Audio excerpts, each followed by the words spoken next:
நம் வாழ்க்கையில் எதுவும் சரியாக போகவில்லை என்றால் சனி பாதிப்புதான் என்று நாம் கூறுவோம்.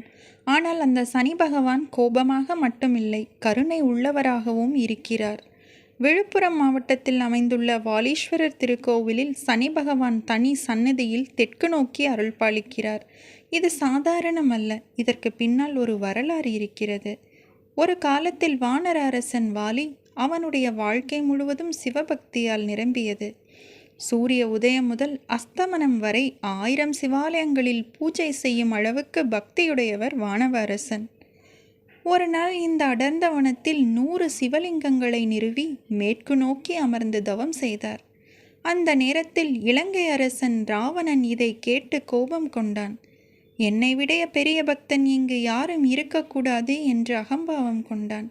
அவன் வாலியின் தவத்தை கலைக்க பின்புறமாக வந்து அவனை பிடித்தான். ஆனால் வாலி சாதாரணமானவன் அல்ல. ஒரு கணத்தில் தன் வாளால் ராவணனை சுற்றி பிடித்து அவனை கட்டிவிட்டான்.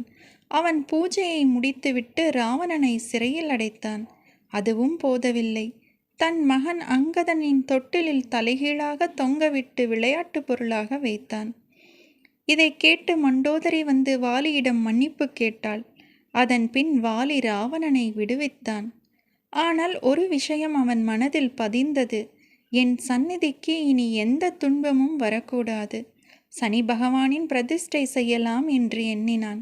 அதற்காக தனது ஞான சக்தியால் சனி பகவானை தெற்கு நோக்கி இந்த தலத்தில் பிரதிஷ்டை செய்தான். எதற்காக தெற்கு நோக்கி பிரதிஷ்டை செய்தான்? அது யமனின் திசை. சனி பகவான் தனது பார்வையால் ஆயுள், துன்பம், தோஷங்கள் ஆகியவற்றை கட்டுப்படுத்தும் சக்தியுடையவர். அதனால் இங்கு சனி வழிபாடு மிகச் சிறப்பாக நடைபெறுகிறது. 11 வாரம் 11 சுற்று இந்த கோவிலில் சுற்றி வர வேண்டும். அதுதான் மிகப்பெரிய பரிகார ரகசியமாக பார்க்கப்படுகிறது. சனிக்கிழமை அன்று 11 வாரங்கள் தொடர்ந்து ஒவ்வொரு வாரமும் 11 முறை சுற்றி வந்தால் 7.5 சனி, அர்த்தமாஷ்ட சனி, ஜன்ம சனி, சனி திசை பாதிப்புகள் அனைத்தும் குறைந்து வாழ்க்கையில் முன்னேற்றம் ஏற்படும். எண்ணெய் தீபம் ஏற்றி வழிபடுவது மிகச்சிறப்பு. இங்கு சிவபெருமான் வாலீஸ்வரராக பெரியநாயகி அம்பாளுடன் அருள்பாலிக்கிறார்.